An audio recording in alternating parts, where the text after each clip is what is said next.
Hello everyone. आज हम करेंगे एक्सरसाइज 9.2 का question number 2। If two equal chords of a circle intersect with in the circle, prove that the segments of one code are equal to the corresponding segments of other code. जैसे ये हमारा एक circle है, ठीक। तो दो code हैं, दो इक्वल कोड्स हैं जो सर्कल के अंदर ही इंटरसेक्ट कर रही हैं एक दूसरे को, ठीक।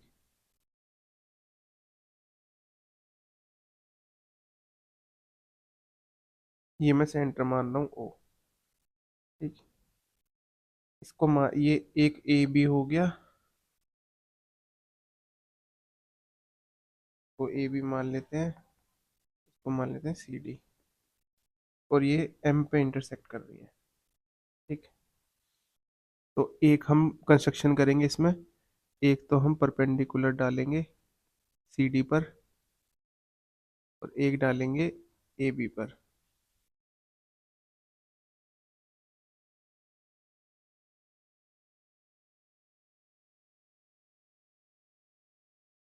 ठीक है, इसको लिख देंगे पी और क्यू, ठीक। इसको ज्वाइन कर देंगे इससे। तो हमको इक्वल दिखाना है कि the segments of one code are equal to the corresponding segments of other code, मतलब ए एम इक्वल दिखाना है सी एम के, और बी एम इक्वल दिखाना है डी एम के, ठीक है। कोरस्पॉन्डिंग सेगमेंट्स इक्वल दिखाने हैं कोड्स के। सॉल्यूशन, तो given two equal chords intersect at M, ठीक है। कंस्ट्रक्शन टू प्रूव लिखेंगे पहले,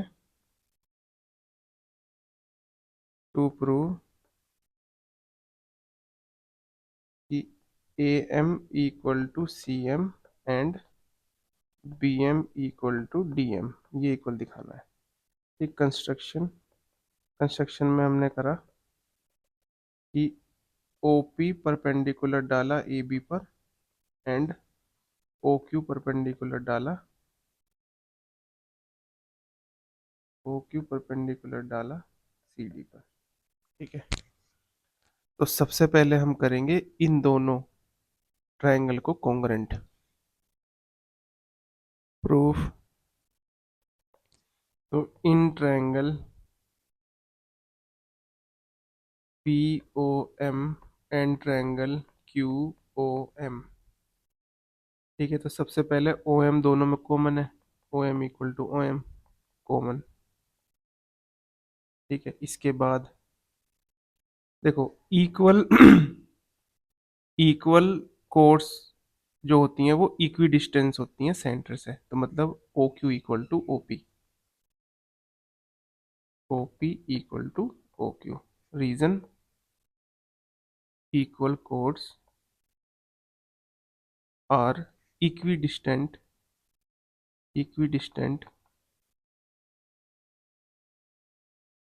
फ्रॉम सेंटर, फ्रॉम सेंटर्स, ठीक है। तीसरी चीज, ये 90 है, जैसे ये वाला एंगल भी 90 होगा, और ये 90 क्योंकि परपेंडिकुलर डाला हुआ है। तो angle O P M equal to angle O Q M, लिख देंगे ईच 90। कंस्ट्रक्शन करा हुआ है, तो ये हो गया rule by R H S.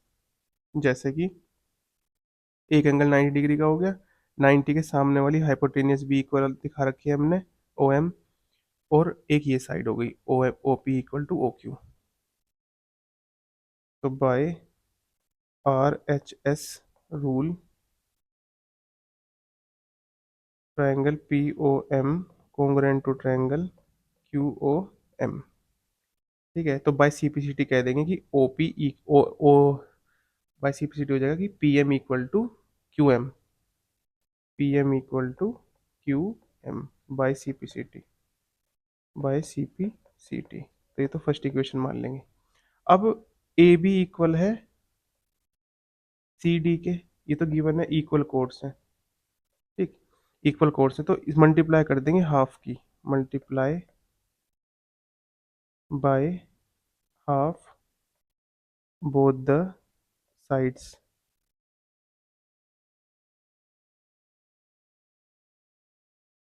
ठीक है। ए बी का जो आधा होगा, ए बी का आधा होगा ए पी, क्यों? क्योंकि परपेंडिकुलर जब पड़ता है सेंटर से तो वो बाइसेक्ट कर देता है कोड को, ठीक है। तो A P equal to P B होगा, और ऐसे ही यहाँ पे ओ क्यू परपेंडिकुलर है तो C Q equal to D Q, ठीक है। तो इसका आधा होगा, ए बी का आधा होगा ए पी, ए बी का आधा होगा ए पी, तो ए पी का आधा होगा ए पी, और सी डी का आधा होगा C Q, C Q. Reason यहाँ लिख देंगे कि A P equal to P B, P B P and C Q equal to D Q. Reason perpendicular from the centre bisect the code, bisect the code, ठीक है। तो इसको मान लेंगे हम इक्वेशन वन, इसको माना, और टू इसको मान लेंगे, और थ्री इसको मान लेंगे। तो देखो, सबसे पहले हमें ए एम इक्वल दिखाना है, A M equal to C M. तो ए एम कैसे बनेगा हमारा? जब हम ए पी में पी एम प्लस कर देंगे तब बन जाएगा। और सी एम कब बनेगा? जब सी क्यू में क्यू एम प्लस कर देंगे। तो हम इक्वेशन वन और इक्वेशन थ्री को ऐड कर देंगे, ठीक है। तो adding equation one and three we get, तो A P plus P M equal to C Q plus Q M. तो ये हो जाएगा ए एम और ये हो जाएगा C M.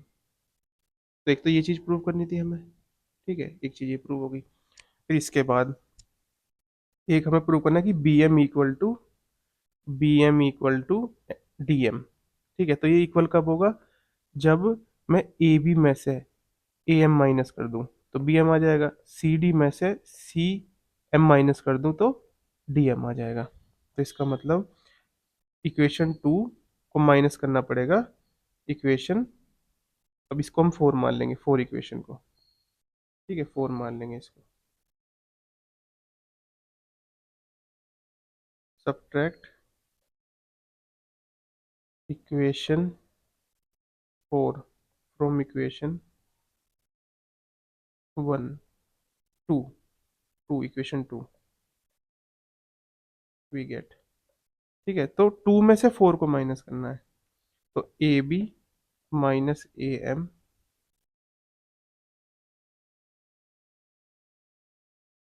A B minus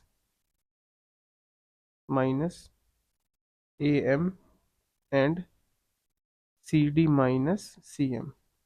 तो देखो, जब ए ए बी में से ए एम माइनस कर देंगे तो क्या आएगा? बी एम आएगा, और सी डी में से सी एम माइनस कर देंगे तो डी एम आएगा।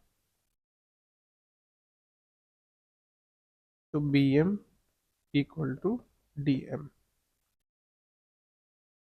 ठीक है, ये प्रूव होगी दोनों चीज। So A M equal to C M and B M equal to D M, hence proved,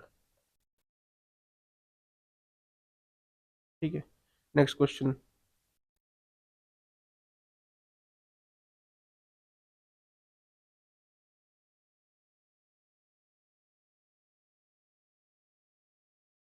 If two equal chords of a circle intersect within the circle, prove that the line joining the point of intersection to the center makes equal angle with the chords. तो same यही figure बनेगी, same यही figure बनेगी इसमें।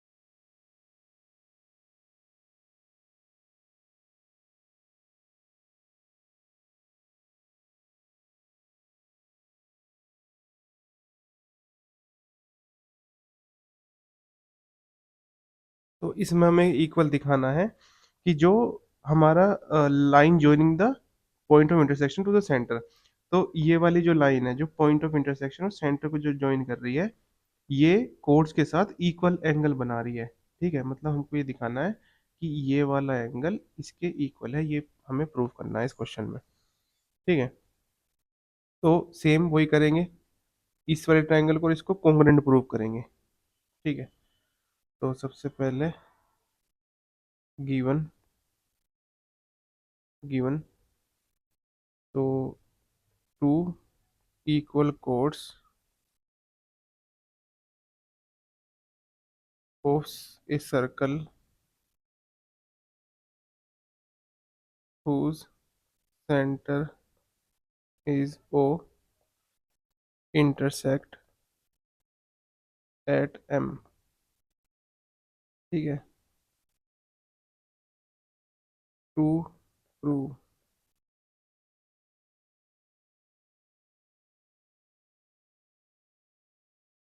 Prove में angle P M O equal to angle Q M O, ये prove करना है।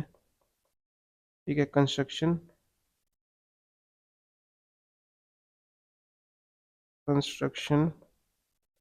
परपेंडिकुलर डालेंगे, O P perpendicular to A B and O Q perpendicular to C D. Proof, तो in triangle O P M and triangle O Q M. ठीक है, तो इसमें O M दोनों में कॉमन है, कॉमन। उसके बाद angle O P M equal to angle O Q M, each 90, क्योंकि परपेंडिकुलर डाले हुए हैं। तीसरी चीज O P equal to O Q, reason कि ए पी जो equal chords are equidistant from the center, equal chords are equidistant from the center।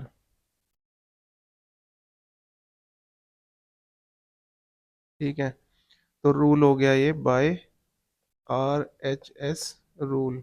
एक right angle है, राइट एंगल के सामने वाली हाइपोटेन्यूज भी इक्वल है और एक साइड इक्वल है। Triangle O P M congruent to triangle O Q M. ठीक है, बस अब बाय सीपीसीटी कह देंगे कि angle P M O equal to angle Q M O by CPCT. यही चीज़ प्रूव करनी थी, हैंस प्रूव्ड। वीडियो हेल्पफुल लगी है तो हमारी वीडियो को लाइक करें, कमेंट करें, अपने फ्रेंड्स के साथ शेयर करें और हमारे चैनल को सब्सक्राइब करें। Thank you.